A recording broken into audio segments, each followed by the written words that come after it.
the time the wildebeest picks its head up to see what's going on, the cat is close to 100 yards. What is it?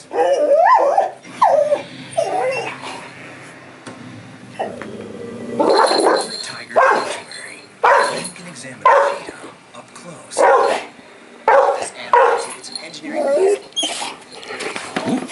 See, this is why we don't watch animals on TV.